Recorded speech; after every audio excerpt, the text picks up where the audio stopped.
Our devotion from Prophets and Promises today is the story about John the Baptist being unsure as to whether or not Jesus was the real deal, if Jesus was really the one who John was sent to prepare the way for.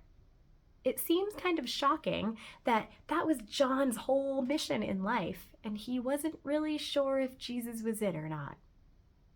It's very likely and possible, maybe, that John's expectations of who Jesus would be were very different than who Jesus really was. And the same is probably true for each of us. We all have this expectation or idea of who Jesus is and what Jesus would or wouldn't do. But our devotion today reminds us that we are limited in our thinking. We're limited in our thinking based on our own upbringings and experiences and knowledge of who God is. And none of us are perfect. None of us are perfect.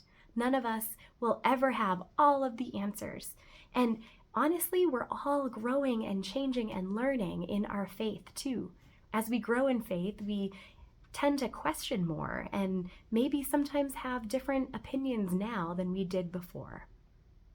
So today, as you are 1 week away from Christmas Eve, think about what your expectations of Jesus are.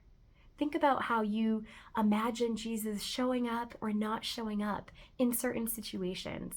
What would Jesus say? How would Jesus act? Are you assuming Jesus would act certain ways because that's what you would do? The prayer at the end of our devotion today is a beautiful one. It says, "Awaken us from the prisons of our own making, O God, and shock us with your power and goodness." Amen.